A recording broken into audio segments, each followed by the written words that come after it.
8 great sufferings that drag humans into samsara. Understanding leads to enlightenment. Welcome back everyone to Mind Podcast. In samsara, humans must endure 8 great sufferings: birth, aging, sickness, death, separation from loved ones, association with those we hate, unfulfilled desires, and the suffering of the 5 aggregates. By understanding these 8 sufferings, you can change your life and become stronger. The first suffering is the suffering of birth. People are reborn according to their karma, with 3 conditions coming together: past life karma, the father, and the mother. The intermediate being is conceived by seeing the parents in union, arousing lustful thoughts, and thus forming the fetus. Below is the life force, above are the vital organs, and in between is the embryo. When the mother eats hot food, the fetus feels intense heat, as if in boiling oil. When the mother eats cold food, the fetus feels extreme cold, as if in an ice hell. The fetus spends 10 months in darkness, surrounded by impurities, akin to a prison. Upon birth, the infant experiences the suffering of being cut by the wind blade, feeling as cold as being sliced by knives. Hence, the newborn cries out, "Suffering, suffering." No one can escape this suffering. The second suffering is the suffering of aging. As time passes, the body ages. Hair turns gray, skin wrinkles, energy wanes, the body becomes frail, and we become dependent on others. In the Shurangama assembly, the Buddha asked King Pasenadi, "Does the great king also suffer from aging?" The king replied, "It changes in subtle moments. I do not realize it. Autumn passes, winter comes, and now I am like this. I remember my youthful vitality, but now my teeth are almost all gone, and my hair is graying. I don't think I will last much longer." Even a king as powerful as a heavenly sun cannot escape the suffering of aging. The ancients said, "Wealth cannot buy youth. As time passes, hair changes color." The third suffering is the suffering of sickness. When the 4 elements are unbalanced, countless illnesses arise. Few people live a lifetime without sickness. The ancients said, "Only when sickness comes do we realize the body is suffering. When healthy, we should live for others." Not to mention severe illnesses. Even a toothache or dizziness can disrupt our peace, appetite, and sleep. During the 3 Kingdoms period, John Fei, known for his strength and courage, told Marquis Wu, "There is nothing in this world I fear." The Marquis wrote the word sickness and showed it to him, asking, "Do you fear this?" Zhang Fei looked at the Marquis and said, "Who isn't afraid of this? I have suffered much from it." This shows that when sickness comes, even heroes cannot resist. When we are sick, we should wholeheartedly chant the Buddha's name, not letting the suffering of illness cause distress. Thus, at the end of life, amidst 100 sufferings, we can still be free. The fourth suffering is the suffering of death. The scriptures say, "This body is formed by the union of conditions, and when those conditions dissipate, this illusory body also perishes." Birth leads to death. At birth, the 4 elements are borrowed to form the body. At death, the 4 elements separate, causing pain like a living buffalo being skinned. Bones, flesh, and tendons are the earth element. Blood, pus, and saliva are the water element. Warmth in the body is the fire element. Breath and movement are the wind element. At death, the wind element departs first, causing breath to stop and limbs to stiffen. Next, the fire element leaves, causing the body to grow cold. The water element follows, and finally the earth element remains as bones. An old saying goes, "White bones on the mountain turn to mud." Death is inevitable. No one can escape it. While alive, we should contemplate life's great matter of birth and death, as money and wealth are useless. Even if loved ones cry, they cannot change it. Even if surrounded by children and grandchildren, no one can die in your place. Seeing others die, my heart burns like fire, not for others, but for my own inevitable death. The fifth suffering is the suffering of separation from loved ones. Loving someone yet being separated from them causes suffering. Love here refers to affection among family and friends. Separation feels like a knife cutting the heart, as the saying goes, loving deeply, hating deeply, parting with sorrow. People often don't realize that life's gatherings and partings are impermanent. Parents' deep love ends in separation. Spouses' deep affection ends in parting. Life is like birds sharing a roost, dispersing when disaster strikes. The sixth suffering is the suffering of association with those we hate. Being with those we dislike is suffering. This association is due to past life karma, Heavy karma results in deep enmity, light karma in jealousy. Living together without affection is due to karmic force. Wanting to part yet having to stay, whether as father and son, siblings, spouses, or friends, heavy karma leads to violence, light karma to quarrels. Due to karma, separation is impossible, like a mute person eating bitter herbs, unable to express the bitterness. The seventh suffering is the suffering of unfulfilled desires. Desiring what we cannot achieve causes suffering. People wish for completeness, but unmet desires lead to suffering. Fulfillment brings joy, while unfulfillment brings sorrow. The world's troubles arise from ignorance and unawareness. Gain and loss, wealth and poverty are all due to karma. The world is like a flowing river. Don't cling to fame and fortune. Simple food and clothing suffice. Wealth is not to be pursued. The eighth suffering is the suffering of the five aggregates. The five aggregates are form, feeling, perception, mental formations, and consciousness. Form pertains to the body, the other four to the mind. Simply put, this suffering encompasses bodily and mental suffering. The eighth suffering includes the previous seven. The body suffers from birth, aging, sickness, and death, hunger, thirst, heat, cold, and toil. The mind suffers from sorrow, anger, anxiety, and attachment. Prince Siddhartha saw old age, sickness, and death, and his deep wisdom and compassion led him to renounce the palace in search of liberation. In contrast, those of ordinary intellect see suffering as joy. They might argue that birth is not suffering because they don't remember it. Aging is not suffering because they are not old yet. Sickness is not suffering because they rarely fall ill. Death is not suffering because it hasn't happened yet. Separation from loved ones, association with those they hate, and unfulfilled desires are also dismissed by them. But even they suffer from the aggregates of form and mind, physically and mentally thriving, yet feeling restless and troubled. Society's crimes of murder, robbery, rape, and assault often stem from idleness and excess. People's psychological and physiological stimuli lead to unrest and violence, indulging in drugs, alcohol, and reckless behaviors. Their bodies and minds burn with unrelenting desire, causing suffering. This is the suffering of the five aggregates. The above are the 8 great sufferings. These are general outlines encompassing many other forms of suffering. Reflect on yourself and others. Have we not endured some of these sufferings? Those who study Buddhism and contemplate these 8 great sufferings are close to the path. There's an allegory about human psychology. A bee sipping nectar in a lotus flower becomes so absorbed that it doesn't notice the night falling and the petals closing. Trapped inside, it thinks, "I'll spend the night here. In the morning, the petals will open and I'll be free." But just then, an elephant comes and eats the lotus, bee and all. We are like that bee, daydreaming about some future or career, only to realize it's an illusion. Life unfolds in ways we can't foresee or control. Once, the Buddha pointed to a log floating down the Ganges and said to the monks, "Your practice to attain liberation is like that log heading to the sea. The log may be washed ashore, sink, be caught on an island, be taken by someone, rot, or be caught in a whirlpool, preventing it from reaching the sea." Similarly, monks may encounter obstacles hindering their path to liberation. They may become attached to sensual pleasures, fame, wrong views, or bad friends, deviating from nirvana. If the log wishes to reach the ocean, it must stay in the current.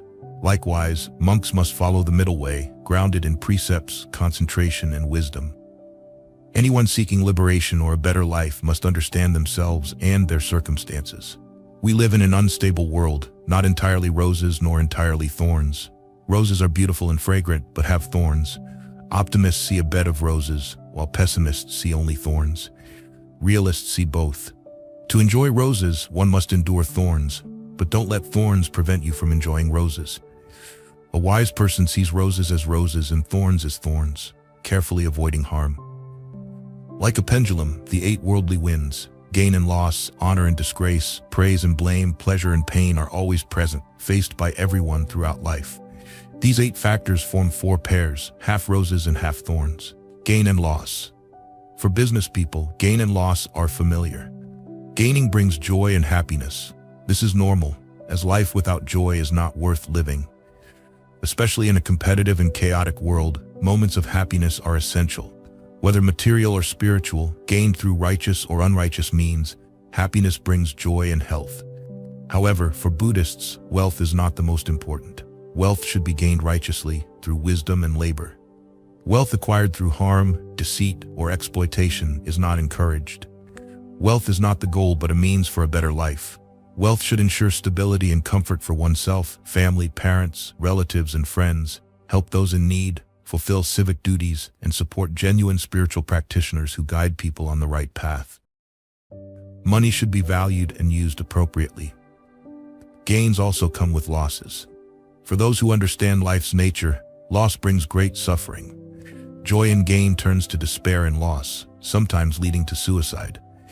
Facing life's ups and downs, we must accept and balance our minds. Everyone experiences highs and lows. Being mentally prepared for both gains and losses reduces disappointment. For instance, if something is stolen, we naturally feel sad. But sadness doesn't recover the lost item. We should adopt a philosophical, open-minded attitude, thinking the thief needed it more and let him be satisfied. It is said that during the Lunar New Year, an 11-year-old child received many red envelopes filled with money. However, a thief broke into the house and stole all the money. The parents were very upset about the loss, but the child told them, "Why be sad? The money was never really ours, so in truth, we haven't lost anything." This shows that despite being very young, the child understood that one should not regret what does not belong to them, and that even if they do, it is of no use and won't bring it back. In the time of the Buddha, there was a lady who regularly offered food to the Sangha. One day, while serving the monks, she received news of a misfortune befalling her family. Nonetheless, she calmly continued her work as if nothing had happened. At that moment, her maidservant accidentally broke a milk pot while offering it to the monks. Thinking the lady would be upset, one monk consoled her, saying, "All things are impermanent." The lady respectfully replied, "Venerable sir, this milk pot is nothing. I just received news of a great misfortune in my family, yet I remained calm and continued my offering. What is this pot compared to such misfortune, venerable sir?" The lady's courageous attitude was truly admirable. Once, the Buddha was begging for alms in a village. Mara, the tempter, tried to prevent the villagers from offering food to the Buddha. Seeing the Buddha returning with an empty bowl, Mara mockingly asked if the Buddha was hungry and suffering. The Buddha solemnly replied that as one who has overcome all obstacles, he always felt happy. The Buddha added, "Whoever gives joy will always be happy, like the devas in the Kwangam heaven." On another occasion, the Buddha and the Sangha were spending the rainy season in a village at the invitation of a Brahmin householder. However, the Brahmin forgot his duty, so for 3 months, the Buddha and the Sangha had no food and had to eat horse grain offered by a horsekeeper. We must learn to accept loss courageously and cheerfully, because loss does not happen just once or twice in life, but very often. We need to face them with joy and see it as an opportunity to practice and develop noble qualities. Glory and humiliation. Glory and humiliation are inevitable in this world of conditions. When we gain glory, we rejoice. When we are humiliated, we feel sorrow. Glory makes our hearts excited, while humiliation makes us melancholy. It seems everyone wants to be famous, to see their image in the media. We feel extremely happy when our activities, however insignificant, are publicized. Some people even go to great lengths to appear before the public or in the media, sometimes creating scandals to attract attention or bribing influential people in the media industry. To gain fame, some show generosity in public but are indifferent to the poor and needy neighbors. Their generosity stems from selfish motives. In reality, we do not need to pursue fame. If we are worthy of fame, it will come to us naturally, like fragrance from the virtue. Flowers attract bees and butterflies with their scent and nectar. They don't need to invite. The bees and butterflies come on their own. If we are deserving, fame will come to us, and our good name will spread like the fragrance of virtuous people carried far by the wind. But we must know that things like glory, fame, and honor are as impermanent as any other worldly things. U.S. President Abraham Lincoln once said, "Avoid fame if you want peace." On glory, and what about humiliation? It is indeed uncomfortable, isn't it? Even hearing or thinking about it, harsh words can disturb and unsettle our minds. If it is false rumors aimed at defaming us, it feels even worse.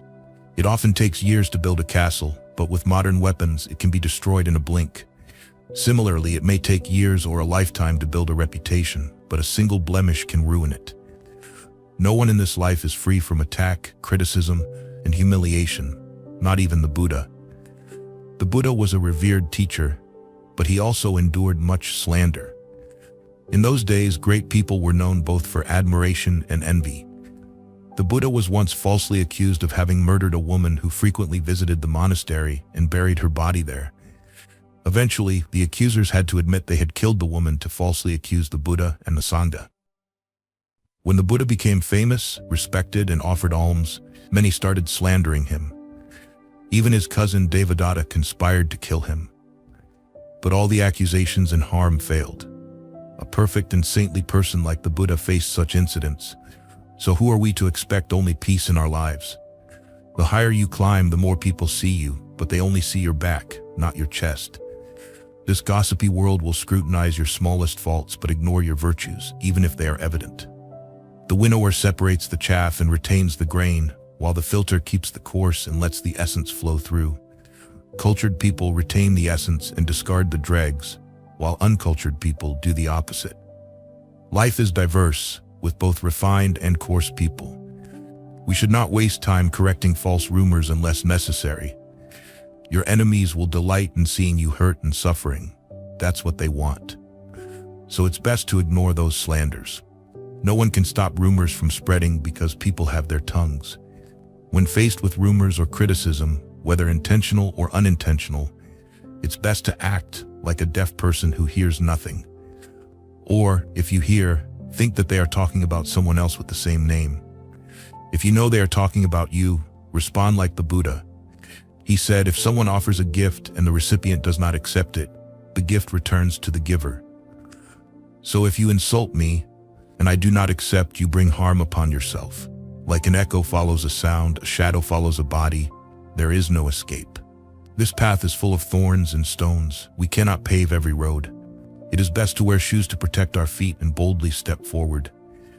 Be like a lion, unafraid of sounds, like the wind free from nets, like a lotus unsullied by the mud. Walk alone like a fearless lord of the jungle. In this world, we may hear malicious rumors, false conclusions, or harsh words from people's mouths, but like a lion, we should disregard them, and they will end as they began. Let the dogs bark. The caravan moves on. We live in a muddy world, but the lotus still grows in the mud without being tainted, instead spreading fragrance and beautifying life. We can be like the lotus, living a noble and pure life, despite life's occasional mud throwing. Although not easy, we should try to be less attached to life.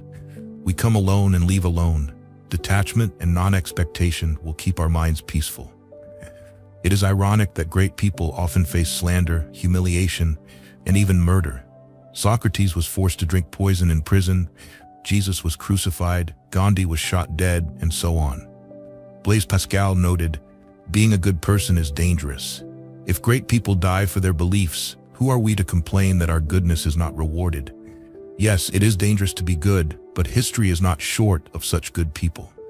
They may be criticized, attacked, or killed, but after death, they are honored and canonized when people recognize their contributions. In fact, great people do not care about fame or criticism from others. They are neither angry when criticized, nor happy when praised. They just do what they see fit without worrying if people acknowledge their contributions.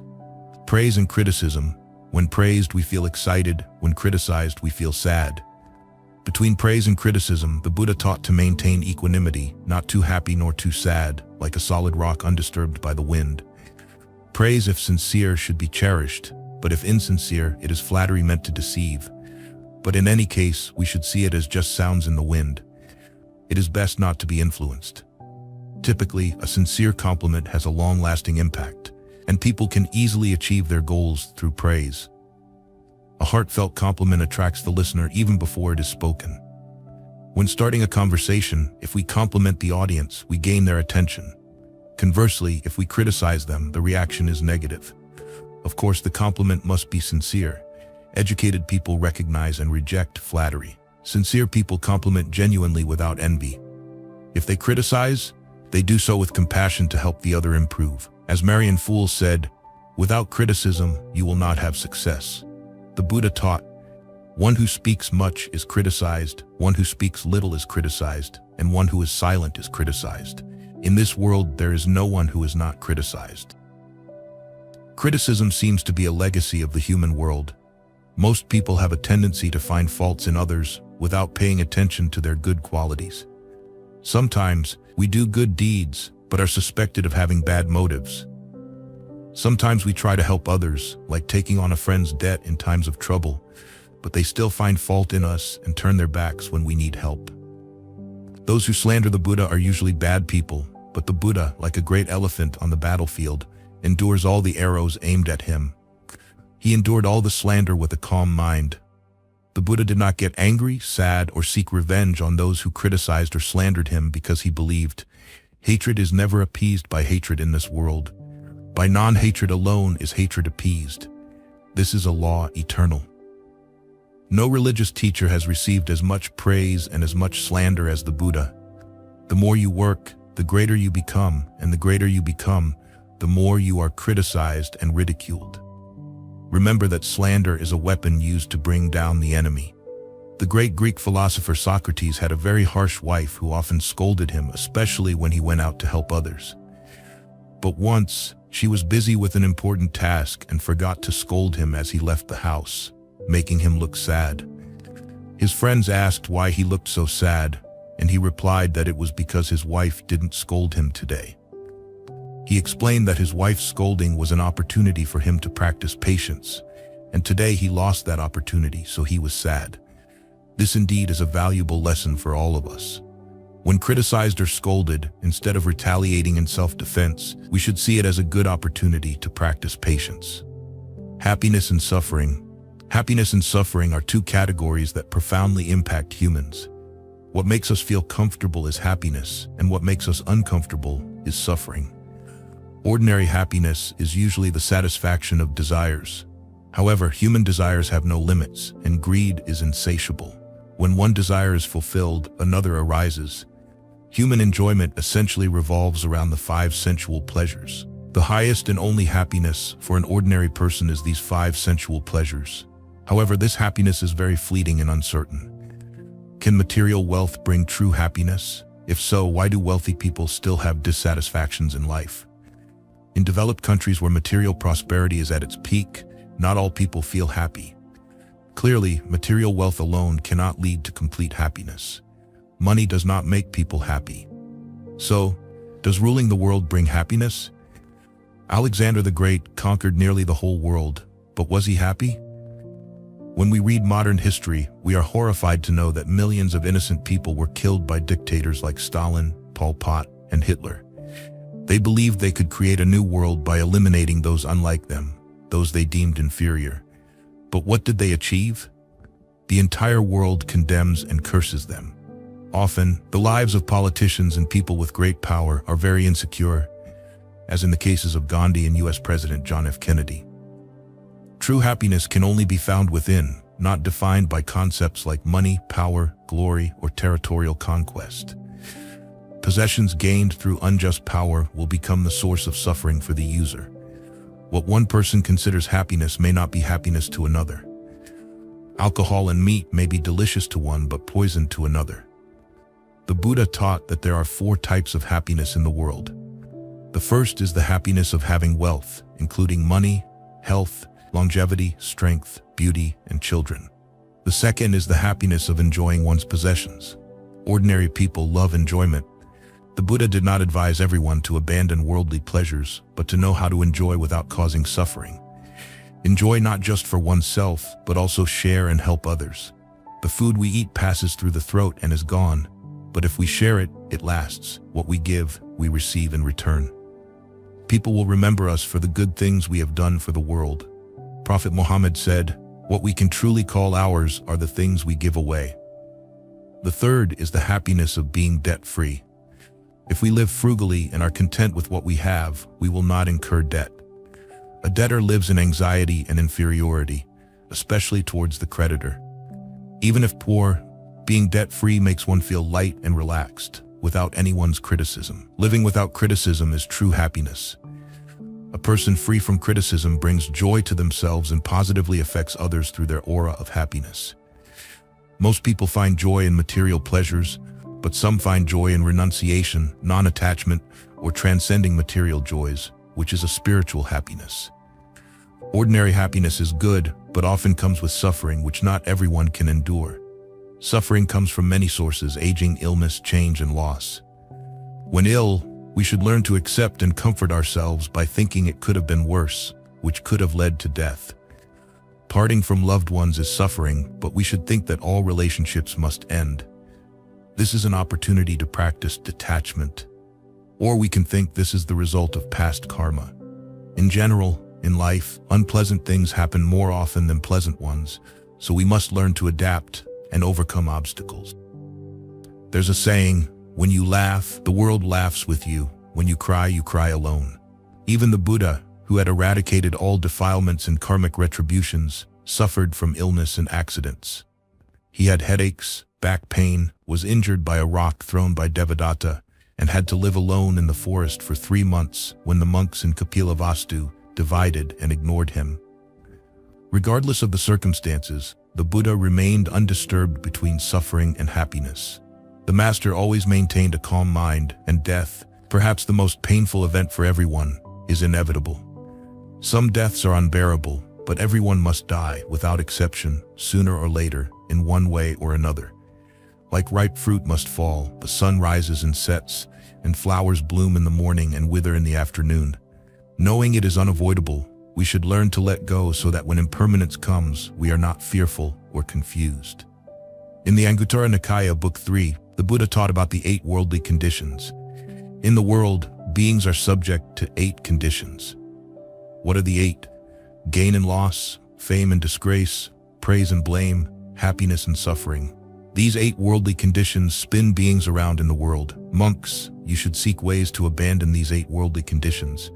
Thus, monks, you should learn this. He also taught that, when encountering worldly conditions, the mind of an arahant never wavers between gain and loss, fame and disgrace, praise and blame, happiness and suffering. We should maintain the equilibrium of our mind. Perhaps we should follow the practice of the earth. Whatever is thrown on the ground, whether clean or dirty, fragrant or foul, the earth treats them equally, without anger or joy. Similarly, before good and bad, we should keep our minds very peaceful. Before his death, Alexander the Great called all his soldiers and said, "I am about to leave this world. I have 3 wishes, and you must fulfill them." After gathering all his strength, Alexander conveyed his last 3 wishes. The first wish, he wanted his coffin to be carried by the best physicians of his time. The second wish, he wanted all the wealth he had accumulated to be scattered along the path to his grave. The third wish, he wanted his hands to be left hanging outside the coffin, swinging freely for everyone to see. The soldiers obeyed their commander's orders with tears, all puzzled and curious about these strange requests, but no one dared to ask the reason. One of Alexander's close aides boldly kissed his hand and asked, "Your Majesty, we will follow your commands, but could you tell us why you want this?" Finally, the king explained that these were the 3 lessons he had learned in life.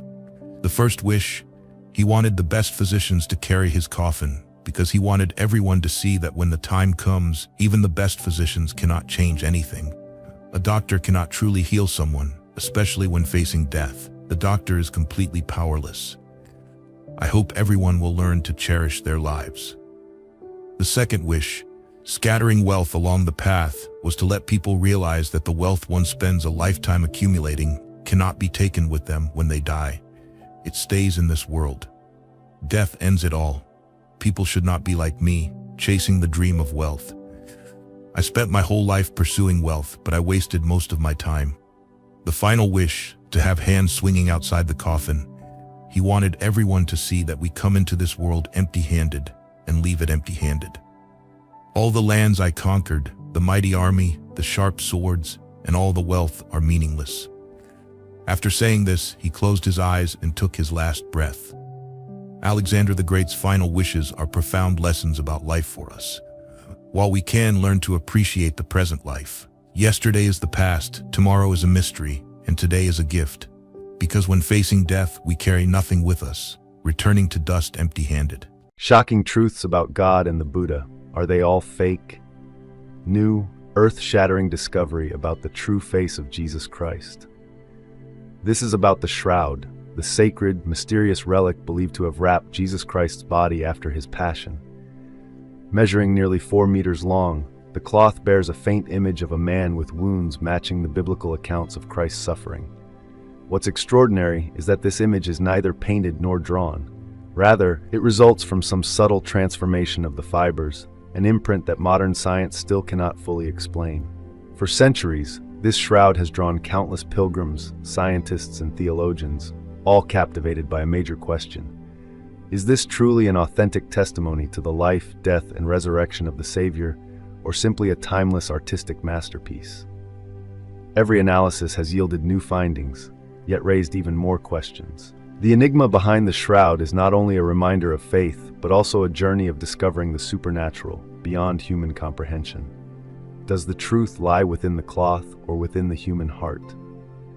Recently, in August 2024, Italian scientists claimed to have found definitive evidence. What exactly is the truth behind the Shroud of Turin? Let's explore it in today's video. The shroud's journey through history. In 1353, a famous knight named Geoffrey, spelled G-free in the original Vietnamese text, constructed a small chapel in the village of Liry in northern France. He intended to display several precious relics in this chapel, not only to share them with the faithful, but also to generate income for the parish, because at that time, visiting churches and making offerings was a common custom. 2 years later, when the chapel was completed, a special relic on display caught everyone's attention. A linen shroud measuring 4.4 meters in length and 1.1 meters in width. Faintly visible on the cloth was the outline of a man's body, bearing marks of torment, particularly on his hands and feet where bloodstains appeared. The curator of the exhibition confidently declared that this was the shroud donated by Sir Geoffrey, an extremely precious relic, for it was the very cloth that had wrapped the body of Jesus Christ after his passion. People quickly called it the Shroud of Jesus. News of this relic caused a great stir. Christians from everywhere flocked to see it with their own eyes. The tiny chapel in Liry became a pilgrimage site, generating significant income for the parish. But where did this shroud come from, and how did Geoffrey acquire such an important relic? This question would puzzle historians and scientists for centuries to come. Why did Jesus' shroud disappear for over 1,000 years and then suddenly resurface? Historians have tirelessly sought an answer, trying to piece together the journey of the Turin shroud. First, they needed to verify a basic fact. According to the customs of that era, was Jesus indeed wrapped in linen after his crucifixion? The four Gospels, Matthew, Mark, Luke, and John, all describe a similar account. In summary, after Jesus was crucified and died on the cross, a follower named Joseph and a sympathetic Jew named Nicodemus asked permission to take his body down from the cross. They wrapped Jesus' body in a linen cloth before sundown and placed him in the tomb Joseph had prepared, located near the crucifixion site in a garden within Jewish territory. They then sealed the tomb with a large stone. According to the Bible, Jesus being wrapped in a linen cloth is entirely factual. But what happened to the cloth for over 1,000 years? And how did it end up in the possession of Geoffrey in France? At the time, no one questioned these details. People simply believed what they were told. Unfortunately, Geoffrey was never able to explain the mystery, because shortly after completing the chapel, he died in battle during the Anglo-French Wars, leaving the origin of the shroud an unanswered enigma. About 100 years later, in 1453, the shroud appeared in Chambéry, the capital of the House of Savoy, a powerful dynasty originating from eastern France. Over 20 years later, this dynasty moved the relic to its new capital, the city of Turin in Italy. From that point on, the shroud was kept in the Cathedral of St. John the Baptist in Turin, where a dedicated chapel was built to protect it. Hence the name Shroud of Turin came about, leading many to believe that the image on the cloth was the true visage of Jesus Christ, left there by some miraculous power. Considered a divine miracle, the shroud was viewed as the only, most genuine evidence of Christ's appearance. Yet one major puzzle troubled researchers and the public. If this truly was Jesus' burial cloth, how did Geoffrey come to possess such a crucial relic? Historians have tried to reconstruct part of the shroud's journey from the time of Jesus' crucifixion and resurrection. Several centuries later, the shroud was taken to Constantinople, the capital of the Eastern Roman Empire. Possibly it was brought there under Emperor Constantine the Great, who elevated the church to a state religion, actively collecting sacred relics. Perhaps he found the cloth among the populace and brought it to his court for safekeeping, granting believers access to venerate it. Many centuries passed until 1204, when Pope Innocent III launched the Fourth Crusade. Instead of heading for Jerusalem, the Crusaders became entangled in a succession dispute in the Byzantine Empire. Rather than liberating the Holy Land, they turned and attacked Constantinople. After capturing the city, the Crusaders plundered and destroyed it, seizing countless relics from churches and palaces. One of these was believed to be the shroud, which fell into the Crusaders' hands. Many relics were later sold in European markets or ended up in private collections. The shroud next appeared in 1344, over a century after the sacking of Constantinople. At that time, the French knight Geoffrey took part in a crusade in Anatolia, now in Turkey, returning home victorious. It's believed that Geoffrey may have acquired the shroud during this military campaign. Some historians speculate that the shroud was sold or gifted to him at that time, and he subsequently brought it back to France. The tale of the Turin shroud's journey from the era of Jesus to the possession of Sir Geoffrey remains shrouded in unresolved mysteries. But clearly, it went through monumental events and brutal wars to become one of the world's most famous relics. Geoffrey obtained the shroud during the Crusades. Then, about a century later, the House of Savoy purchased it from Geoffrey's granddaughter and placed it in a church in Chambéry. Around another 100 years later, the shroud was relocated to the Cathedral of St. John in Turin. During this period, a serious incident occurred. In 1532, a massive fire broke out at the Sainte-Chapelle in Chambéry. The flames caused the silver protective covering of the shroud to melt, and the molten silver dripped onto the cloth, burning part of it. The chapel's staff managed to extinguish the fire and save the shroud. However, burn marks and water stains remain to this day, becoming part of its historical record. Since its emergence, controversy has always surrounded the Turin shroud. Christians firmly believe it is the authentic relic and that the image on the cloth is the true portrait of Jesus. Skeptics, however, argue it's a hoax. In 1390, after 35 years on display in Liry, Bishop Pierre d'Arcis wrote a letter to the Pope declaring that the shroud was a forgery. He claimed to have found the artist who created it. Shocked by this revelation, the Pope ultimately allowed the shroud to remain on display under the condition that it be explicitly presented as an artistic creation, not a genuine relic. However, subsequent popes rescinded this statement and reinstated the belief that the Turin shroud was authentic. In 1946, when the ruling House of Savoy ended its reign in Italy, the last king donated the shroud to the Vatican. In 1983, it became the personal property of the Pope. Starting in 1978, scientists began extensive research on the Turin shroud under a project called the Shroud of Turin Research Project, STURP. A team of 33 scientists supported by the Vatican investigated it thoroughly. Initial results indicated that the image on the cloth was indeed created by a body that had been crucified. The small traces of blood were confirmed to be human blood, and no medieval painting materials were found on the cloth. This finding directly refuted Bishop d'Arcis's 1390 claim that the shroud was a forgery, or theories that it was simply a medieval artwork devised by an artist to gain fame. The research team asserted that, based on 14th century knowledge, there was no known technology to produce such a permanently imprinted human image on fabric. Even today, scientists have yet to explain definitively how the image formed on the Turin shroud. In 2003, Dr. Raymond Rogers, a member of the STURP team from the Los Alamos National Laboratory, proposed an intriguing hypothesis. He suggested this phenomenon could involve the Maillard reaction, a chemical reaction between sugars and amino acids that produces brown or black compounds under heat or at room temperature, e.g. when bread is toasted. Rogers argued that when Jesus was crucified, his body became severely dehydrated. After his death, the onset of decomposition released large amounts of amino acids from the body's surface. Meanwhile, linen from that period likely contained higher natural sugar levels. With the body temperature possibly reaching around 100 degrees Fahrenheit, about 40 degrees Celsius, due to dehydration, a localized Maillard reaction between the body and the linen could have produced the brownish compounds that became embedded in the fibers, forming a faint image of a man. Although this hypothesis may seem complex, it gained some traction in the scientific community.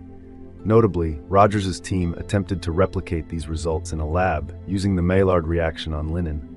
But all they got were random shapes, not the highly detailed figure seen on the shroud.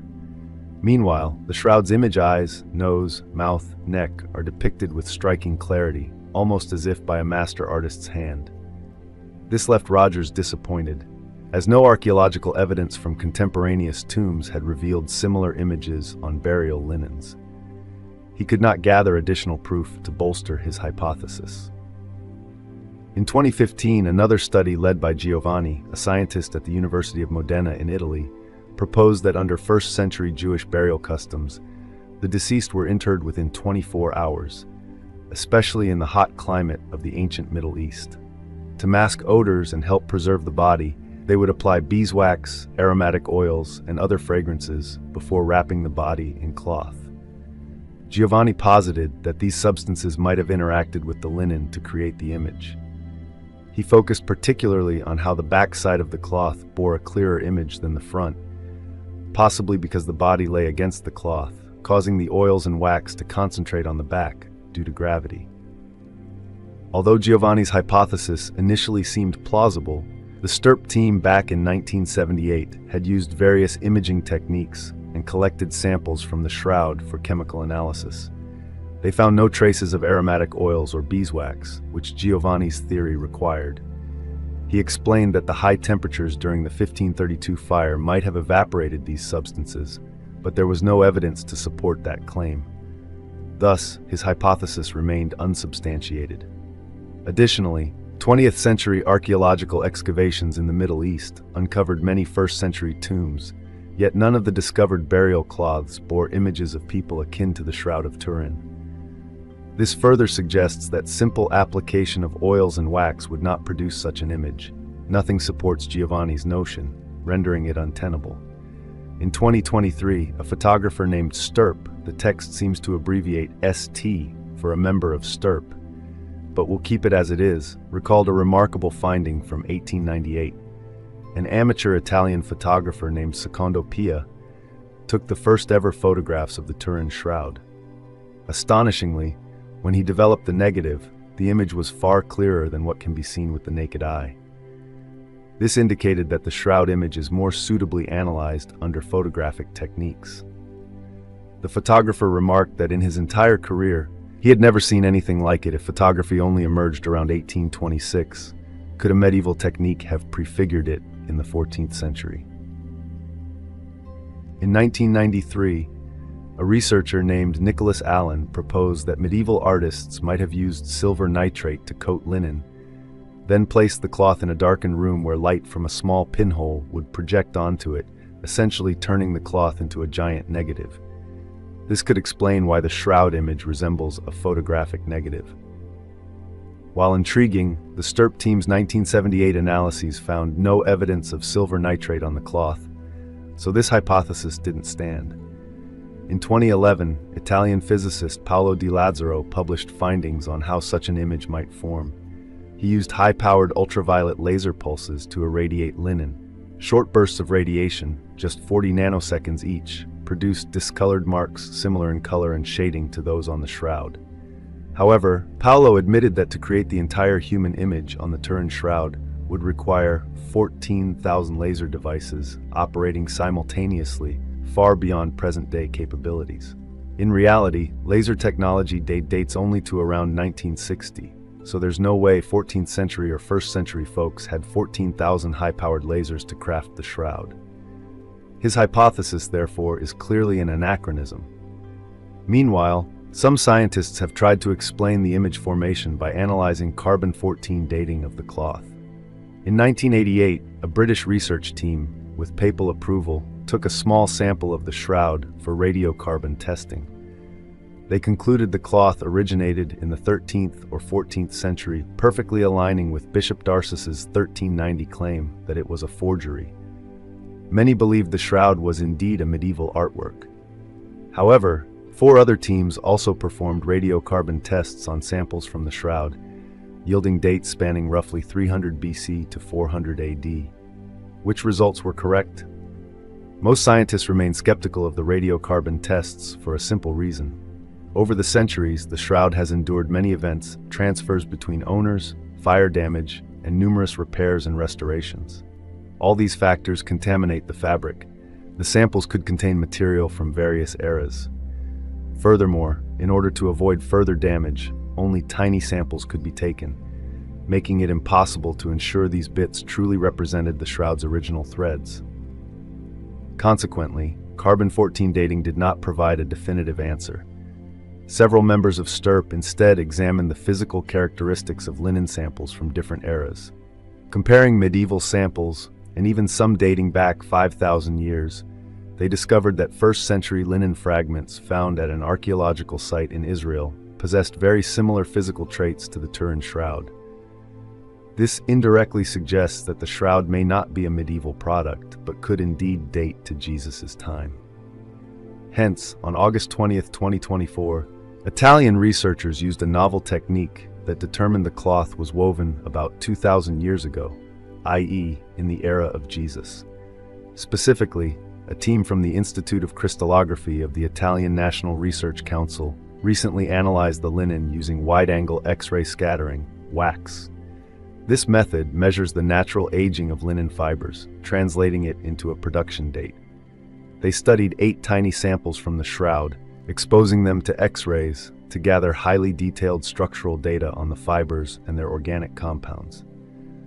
From these observations, the team concluded the Turin shroud likely had been stored in an environment at about 22.5 Celsius and 55% humidity for around 13 centuries before arriving in Europe in the 1500s. But how was the human image formed? According to the Bible, before Jesus made his final entry into Jerusalem, he appeared to the apostles on a mountain, performing a miracle in which his face and clothing radiated an intense, pure, gentle light.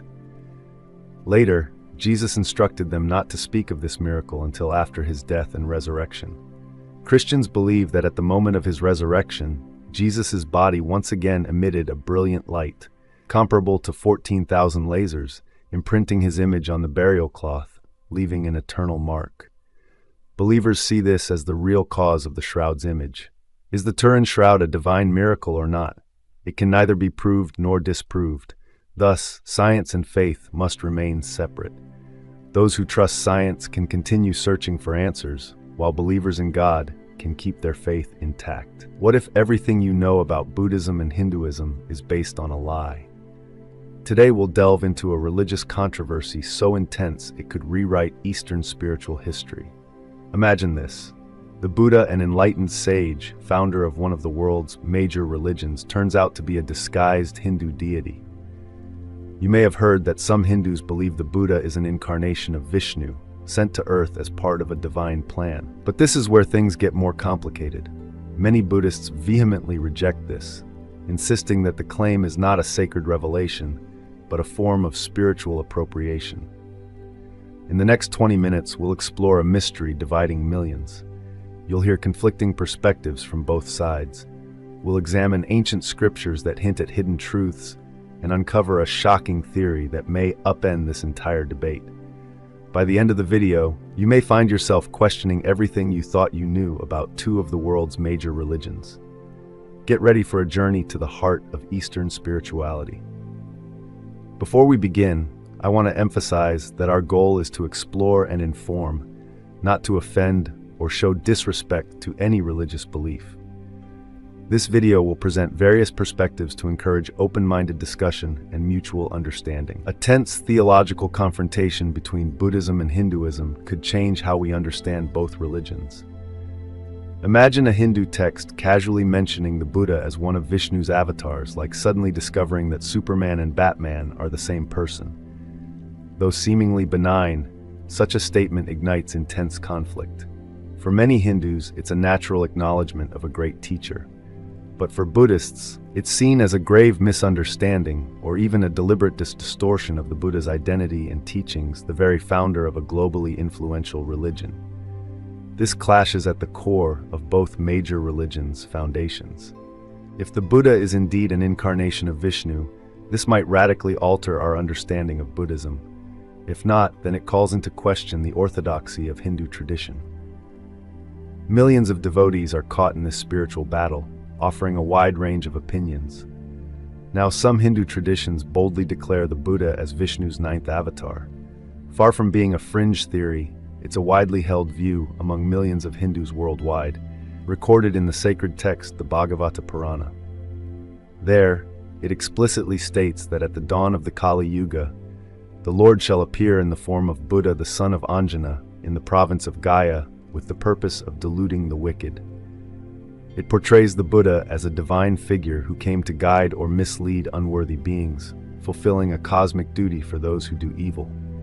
Essentially, the ancient text claims the Buddha's entire mission was part of Vishnu's grand design. Not stopping there, some Hindu scholars argue the Buddha's teachings align perfectly with Vishnu's role as preserver. They highlight how the Buddha's emphasis on compassion and curtailing harmful practices is consistent with Vishnu's sacred duty to maintain balance. From this viewpoint, the Buddha didn't rebel against Hinduism, but was fulfilling his divine task as Vishnu incarnate, purifying the religion from within. Some even go as far as to propose that the Buddha did not found a new religion at all, but that he was simply a reformer of Hinduism, sent by Vishnu. Those promoting this perspective cite compelling similarities between Buddhist doctrines and certain Hindu philosophies, particularly shared concepts like karma and rebirth. Some also contend that the Buddha's Noble Eightfold Path mirrors the moral teachings of Hinduism, though in a refined way. But be careful, this isn't exactly an olive branch. It can also be seen as a theological power move that effectively absorbs Buddhism back into Hinduism. Unsurprisingly, many disagree, insisting the Buddha's core messages refute such claims. Throughout his teachings, the Buddha is portrayed as saying, "I am not a god or any sort of divinity. I am merely a human being who discovered the path to enlightenment."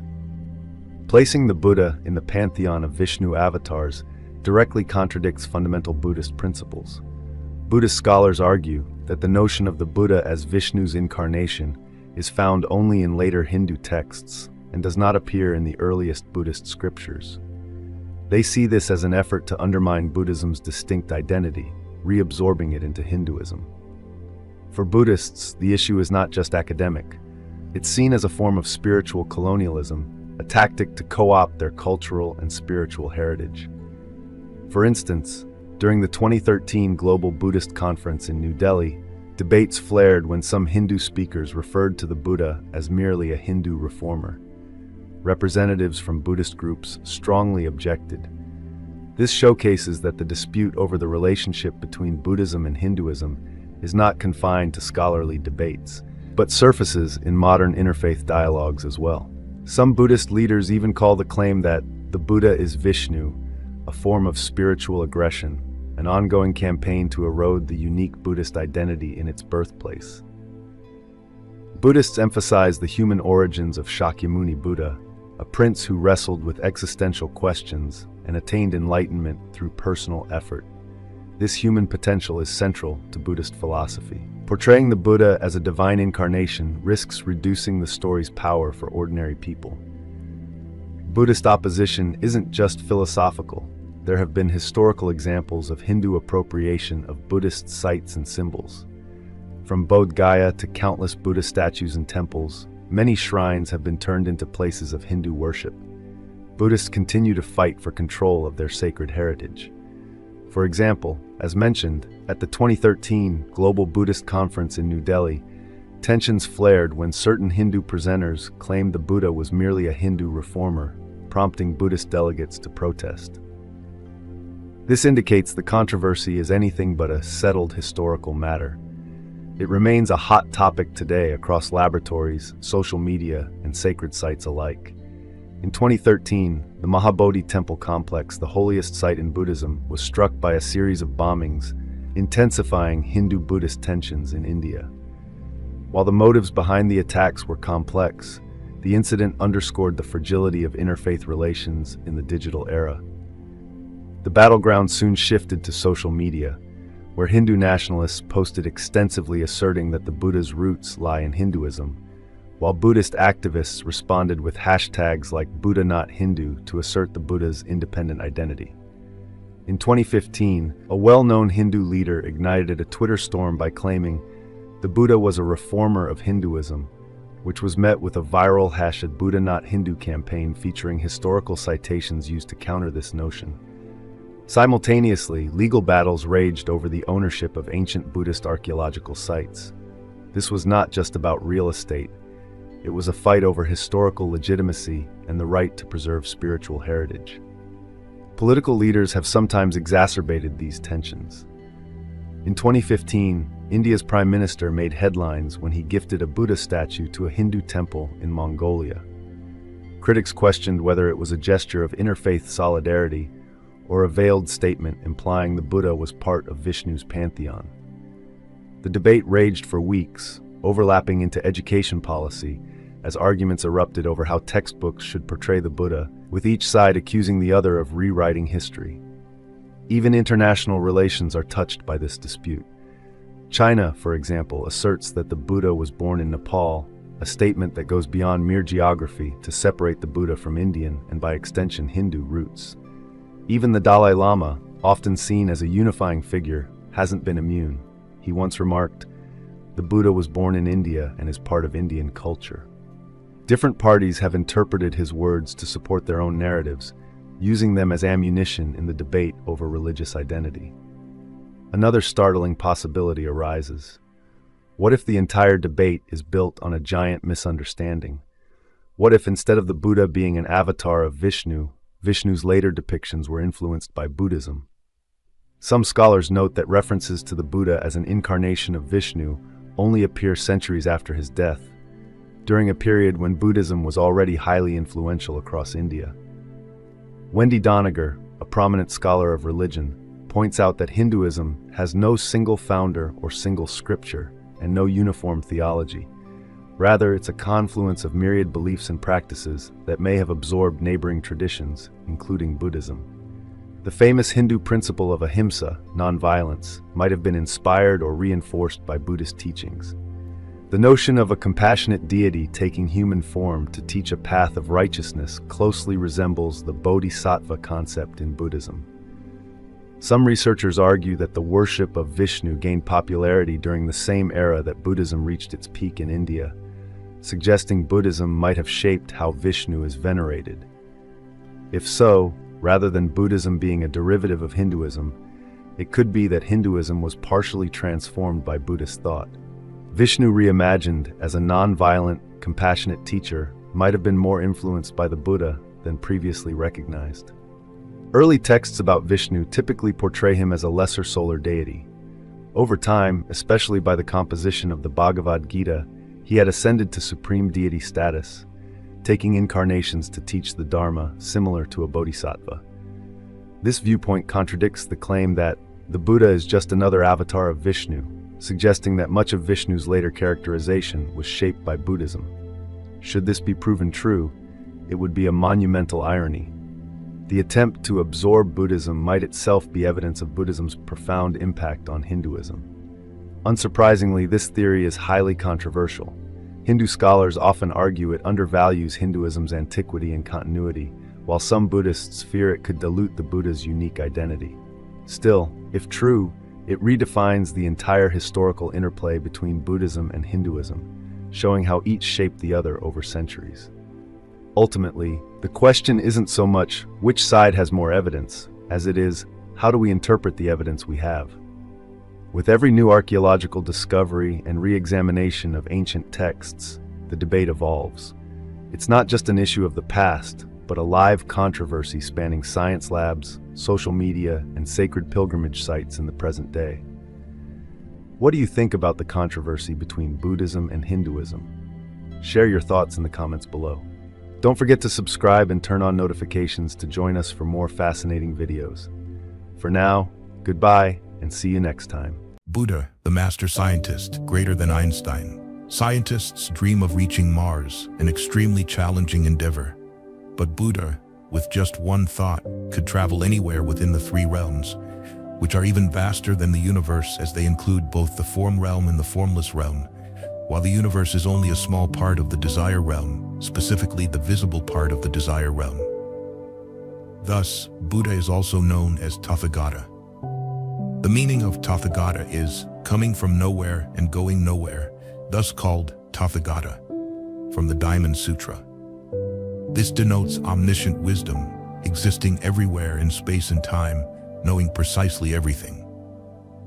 Many people readily regard the German-born Jewish scientist Albert Einstein as the greatest scientist of the 20th century and perhaps the greatest scientist of all time for his development of the special theory of relativity in 1905 and the general theory of relativity in 1916, which revolutionized humanity's understanding of science, overturning previously immutable concepts such as space, time, and mass. Personally, I might nominate Einstein as the greatest scientist of the 20th century, but I hesitate to label him the greatest of all time because there is another historical figure more deserving of this title, Siddhartha Gautama, the founder of Buddhism, born in Kapilavastu in what is now Nepal. Many might be surprised, as Buddha was not a scientist, and Buddhism does not establish truths in the same way. How can one compare his teachings with Einstein's theories? Indeed, before his parinirvana, Buddha refuted all his teachings, saying, "For the past 49 years, I have not spoken a single word." Thus, comparing Buddha with Einstein seems absurd.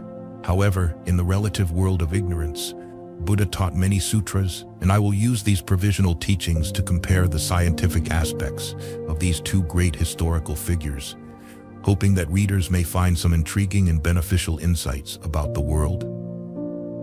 1. Understanding the world. With the special theory of relativity, Einstein proposed that space, time, and mass are not immutable as per Newton's theory. He discovered that time is the fourth inseparable dimension of space. Thus, space and time should be referred to collectively as space-time, a continuous entity. He also found that light is the fastest traveling substance in a vacuum, and applied this in the world's most famous formula, demonstrating the equivalence of mass and energy. Yili equals ImC2. E is energy, m is mass, and c is the speed of light. The theory of relativity is considered a sophisticated theory understood by few, yet even with it, Einstein did not fully comprehend the nature of space-time and mass. Hence, when faced with the phenomenon of quantum entanglement, he could not understand it.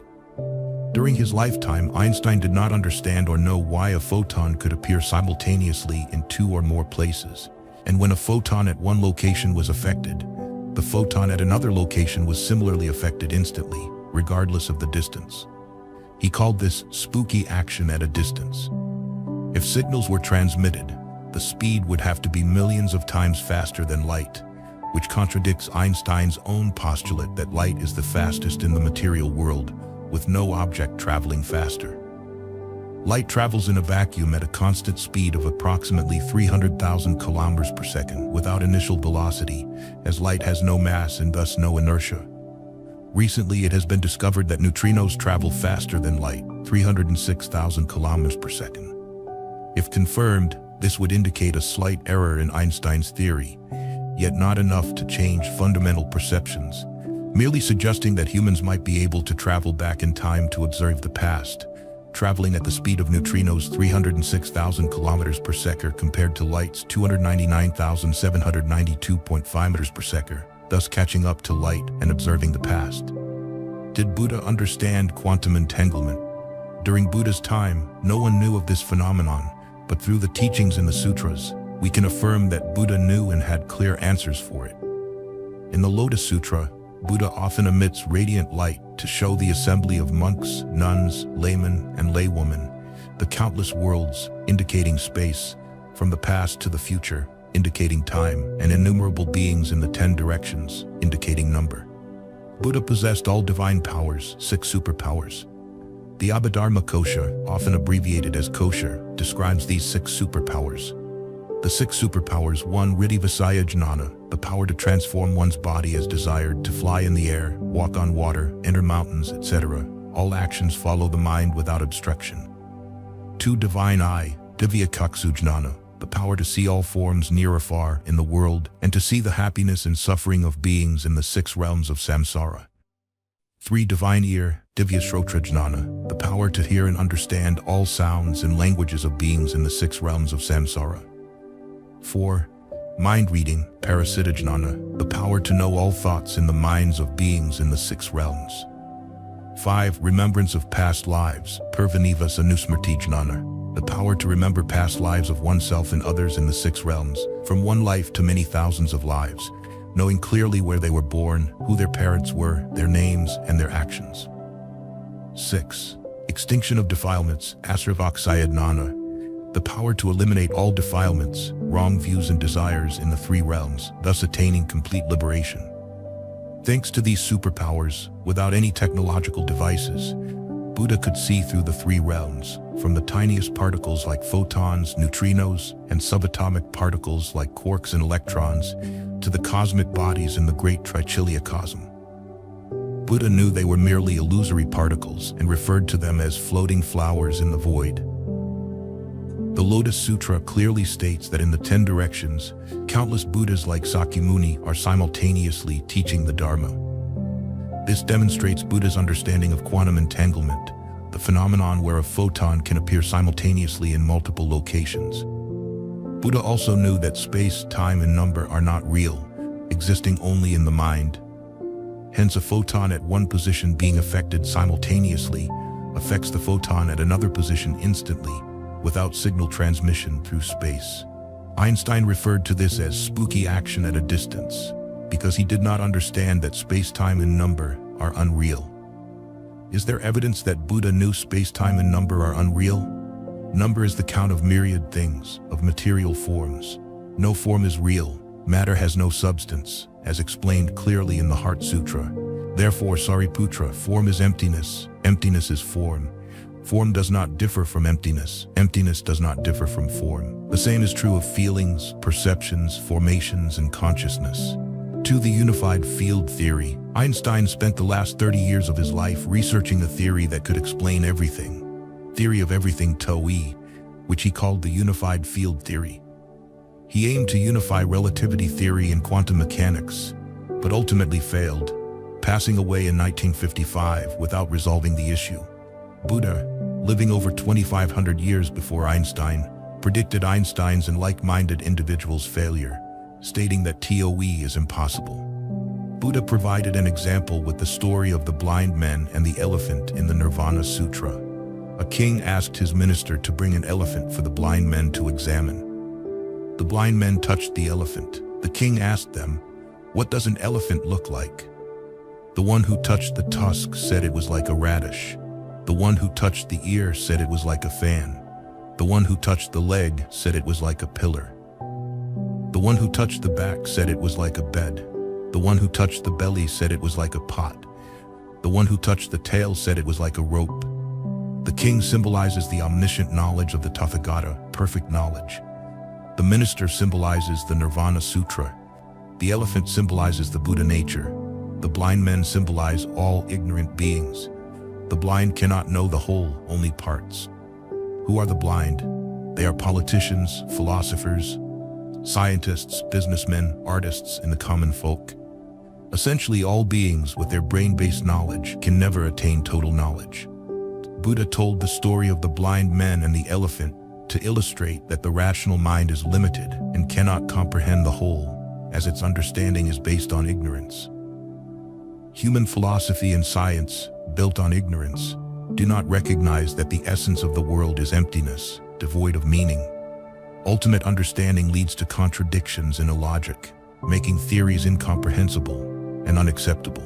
This was expressed and proven by mathematician Kurt Gödel in the incompleteness theorems published in 1931. These theorems consist of 2 parts. Theorem 1.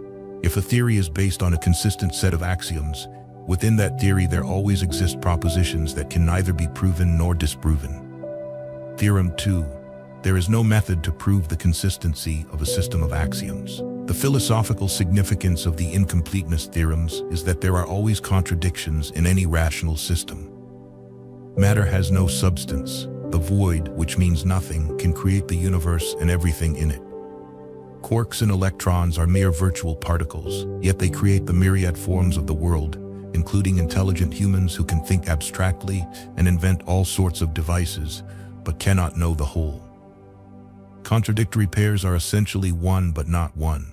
The Heart Sutra also states clearly, form is not different from emptiness, and emptiness is not different from form. Form is exactly emptiness, and emptiness is exactly form. Our reason knows that houses, cars, and our five aggregates are illusory, but every day we still need to eat, drink, dress, live, and use houses and cars.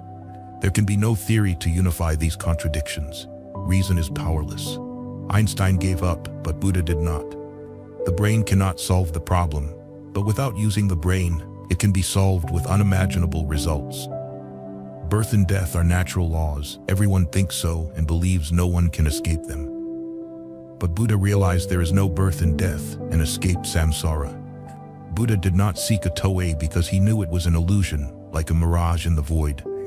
However, to save beings from suffering, Buddha presented expedient means such as the Four Noble Truths, speaking of suffering, the cause of suffering, the cessation of suffering, and the path to cessation, gradually leading ignorant beings to enlightenment. Another expedient means is the 12 links of dependent origination, explaining the origin of all phenomena and beings. These theories and many other sutras are merely temporary means. In the Heart Sutra, Buddha clearly stated that in reality, nothing exists. All phenomena are transformations of the mind, similar to the images, sounds, writings, and videos on a screen being illusions, yet we see them as real. In daily life, the illusion is of a much higher level, as we can touch, smell, and taste, and there is digestion, growth, and transformation, making beings unaware that it is all illusory. Only the enlightened, those who see their true nature and become Buddhas, realize that everything is illusion, like dreaming during the day. Space, time, numbers, people, and objects are not real. Therefore, in the story of the blind men and the elephant, Buddha bluntly said that the blind men symbolize all ignorant beings, including scientists who use their intellect to analyze and synthesize but can never know the whole. 3. How to build peace and happiness in the world. Most of us wish for world peace, prosperity, and happiness, but cannot find a way to achieve it. The world is always unstable, with frequent natural disasters and violence. Powerful countries always bully weaker ones, trying to establish world order according to their preferences. Oppression, injustice, corruption, and coercion are always present, varying only in degree. First, let's talk about natural disasters. Science, with its limited capabilities, cannot overcome natural disasters. Earthquakes, tsunamis, hurricanes, storms, and volcanoes, all these exceed scientific capacity. Buddhism states the 3 realms are only mind, all phenomena are only consciousness. Can humans derive better understanding and conduct from Buddhism? The world is created by the mind. Human consciousness with bad habits like violence, aggression, and killing obviously affects world peace, as everyone can see. Few understand that natural disasters are also mind-created. Nothing is naturally existent. The material world, the solar system, the sun, and planets are illusory structures. Hence, leading scientists upon developing quantum mechanics sensed a crisis in physics, realizing that matter lacks substance, as articulated by Niels Bohr, John von Neumann, Eugene Wigner, Werner Heisenberg, Stephen Hawking, and Thomas Kuhn. Buddhism calls the illusory structure of matter beginningless ignorance. Zen refers to it as the head of speech. The mind is the synthesis of the 4 fundamental forces of the material world: gravitational force, electromagnetic force, strong interaction, and weak interaction.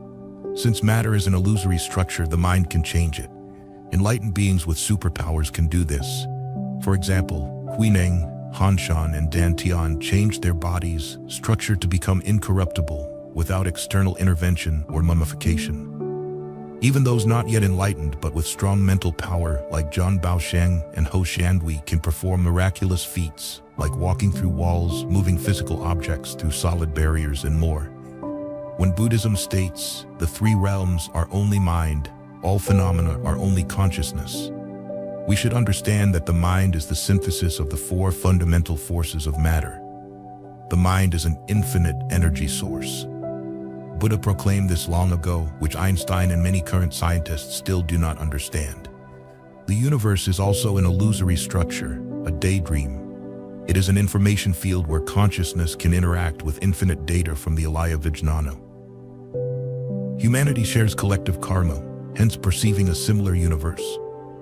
Different beings with different collective karma perceive the universe differently. When the mind is strong enough, it can manipulate, i.e., have superpowers to move mountains, fill seas, or create a different world.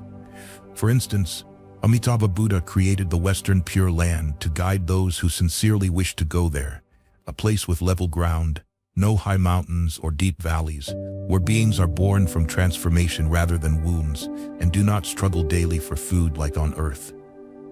We may consider this an illusory world. Indeed, but it is equal to Earth, which is also illusory and more corrupt with natural disasters, diseases, and wars that the other world lacks. Natural disasters are alarms that bad karma is manifesting, consequences of past unwholesome deeds. Why does the law of cause and effect exist? The law of cause and effect in karma is similar to the law of inertia in physics, entirely corresponding.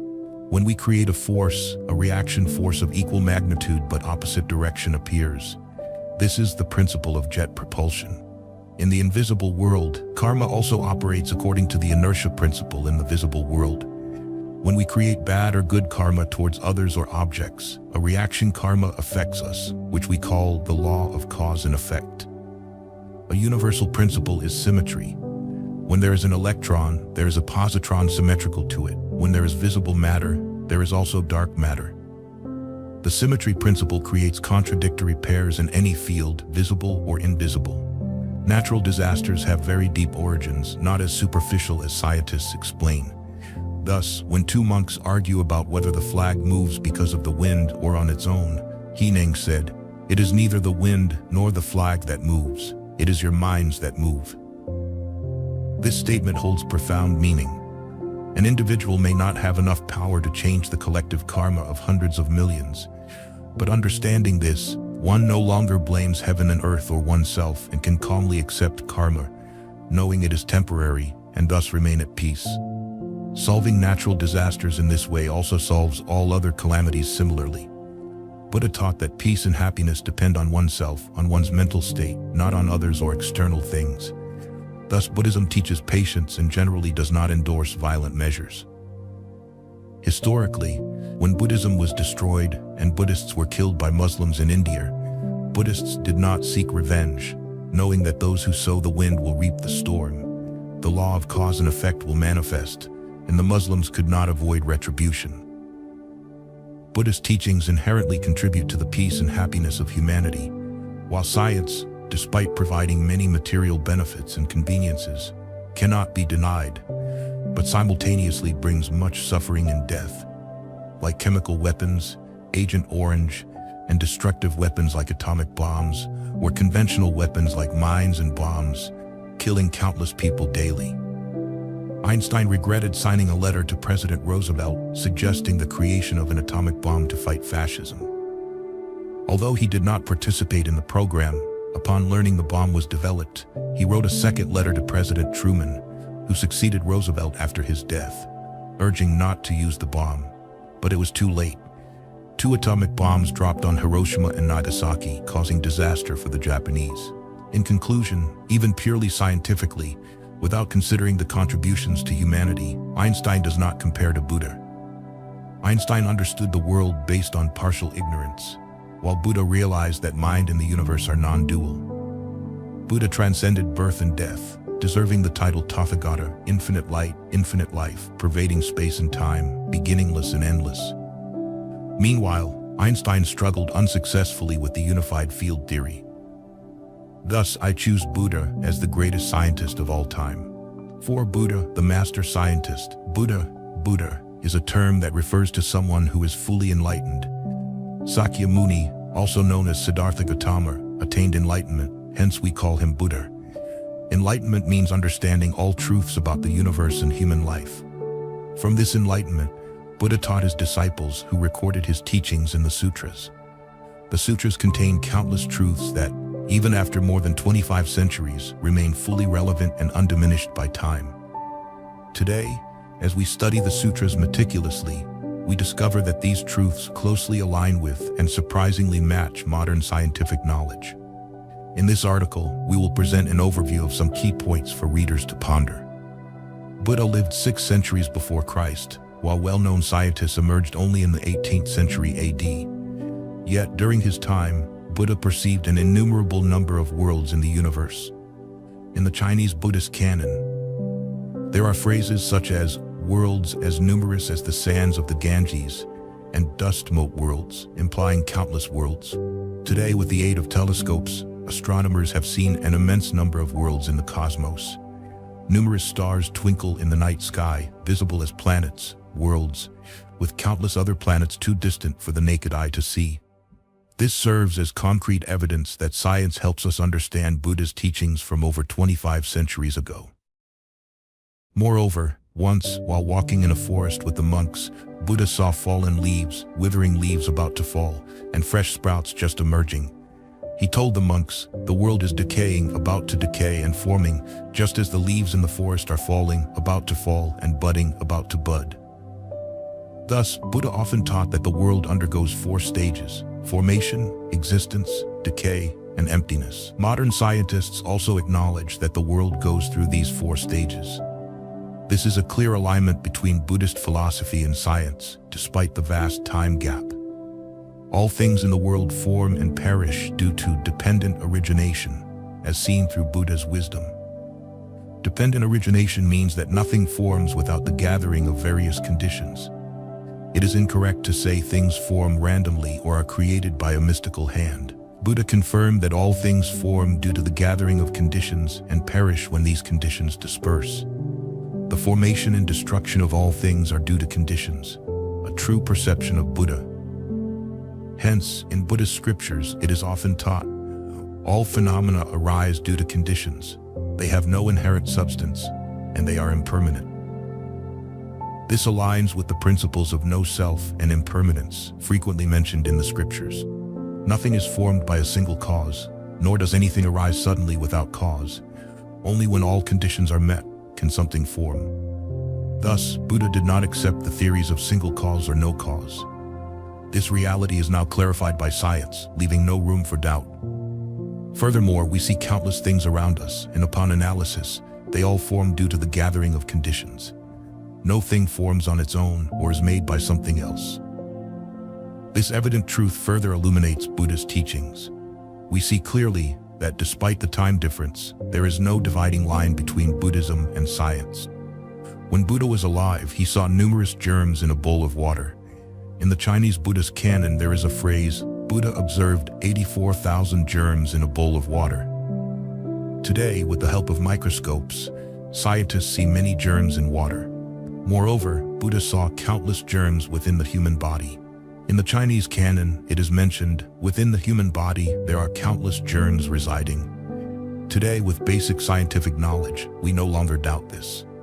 If no deity arranges everything, how do things form, perish, and operate in a certain order? Buddhism explains, the force of karma drives and attracts things to form, and when karma is exhausted, they perish. The force of karma also makes things operate in a certain order. Karma is the force that draws conditions together to form things, and when the force of karma is exhausted, the conditions disperse, leading to the perishing of things. Karma has the ability to attract things to rotate within a certain orbit. Today, scientists explain the rotation and attraction of things in the universe, where planets of various sizes rotate in space within certain orbits. Even atoms rotate and bind tightly to form things. This rotating and attracting force is created by karma. Karma is a force that follows habitual tendencies and simultaneously resonates with similar things, thus attracting them. Because of the influence of karma, humans and all things form and operate within a certain range, and when karma is exhausted, humans and things perish accordingly. However, karma can be changed. It is not rigid or fixed because it is a dynamic force. Although the theory of karma and rebirth existed before Buddha, originating from the Vedic scriptures, Buddha, respecting the truth, adopted it and taught it to his disciples after verifying its accuracy. Buddha also modified the parts that deviated according to Brahmanical views, making the theory more complete. Therefore today, everyone acknowledges the theory of karma and rebirth as a Buddhist concept. Buddha's understanding aligns with the truth and remains relevant despite the long passage of time. Buddha did not use his profound understanding to analyze the external world or manipulate it to serve humans. He used his understanding to illuminate human beings, understanding them thoroughly both physically and mentally. Knowing humans well, Buddha taught how to live rightly and transform body and mind to achieve peace and happiness in the present and the future. Once, while walking in the Sima forest with the monks, Buddha picked up a handful of leaves and asked the monks, "Are the leaves in my hand more numerous, or the leaves in the forest?" The monks replied, "The leaves in your hand, world-honored one, are very few compared to the leaves in the forest." Buddha said, "Similarly, what I know is as abundant as the leaves in the forest, but what I teach you is as little as the leaves in my hand." This demonstrates that, even if something is true, if it is not essential for relieving human suffering and achieving happiness, Buddha would not teach it. Buddha taught only what was necessary to resolve human suffering because human life is too short, 60 to 70 years, to learn and understand everything in the world. The most important part of a human being is the mind. The mind controls the body, creating good or bad karma, experiencing suffering or joy in the present and future. Thus, all of Buddha's teachings emphasize inner transformation. When the inner self is pure, life becomes meaningful, and after death, a bright future awaits. This is the core of Buddha's teachings to relieve human suffering. Buddha attained enlightenment, becoming Buddha, and his lifelong teaching focused on enlightenment. A Buddhist practitioner who lacks enlightenment is not a true disciple of Buddhism. Suffering arises from ignorance, and to end suffering, one must eliminate ignorance. Only the light of enlightenment can dispel the darkness of ignorance. Without enlightenment, there is no way to dispel ignorance. Just as only light can eliminate darkness, there is nothing else that can remove darkness. Without eliminating ignorance, suffering cannot end. Therefore, the only way to relieve suffering is through enlightenment. This is why Buddhism emphasizes enlightenment. Through enlightenment, one can distinguish truth from falsehood, see clearly what binds and what frees, and choose a way of life that aligns with truth and freedom. True freedom does not come from external demands, but from conquering one's own base desires and subduing inner delusions. As Buddha said, conquering oneself is greater than conquering thousands in battle. True freedom in Buddhism is complete mastery over one's body and mind. This absolute freedom is the liberation taught by Buddha. Bringing joy and relieving suffering for all beings is the compassion of Buddhism. To help everyone end suffering and achieve happiness, Buddhist monks always hold up the torch of Dharma, inviting everyone to light their own torches and illuminate the dark house of their lives. The monks must conquer their own afflictions to serve as models and guide others in overcoming theirs. Countless sufferings arise from ignorance and afflictions. Lack of material wealth causes suffering, but even with an abundance of wealth, people still suffer. Therefore, wisdom is the precious jewel to exchange for wealth and success. Wisdom is the light that helps us avoid wrong paths. The more afflictions we eliminate, the more peace we attain. Complete elimination of afflictions leads to total freedom from suffering.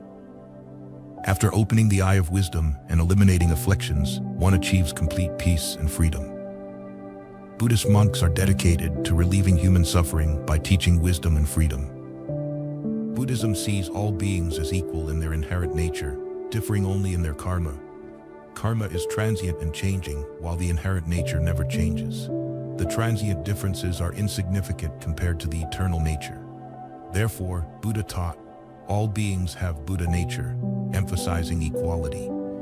Understanding this, we can overcome pride and refrain from looking down on anyone. This is the foundation of true morality. Bodhisattva, never despising, Satapara Buddha, saw everyone and said, I do not dare to despise you because you will become Buddhas. With Buddha nature inherent in everyone, anyone can achieve enlightenment through effort. This understanding eliminates discrimination and contempt. Buddhism is rooted in enlightenment, yields liberation, and is nurtured by compassion and equality. These four elements are essential for a truly civilized humanity. A genuine civilization requires clear wisdom, freedom, compassion that alleviates suffering, and equality that rejects discrimination based on class, religion, race, or color. Without these four elements, civilization remains incomplete. From this perspective, we see that Buddha indeed preceded scientists by far. No matter how advanced future civilizations become, they will find it challenging to surpass Buddhism.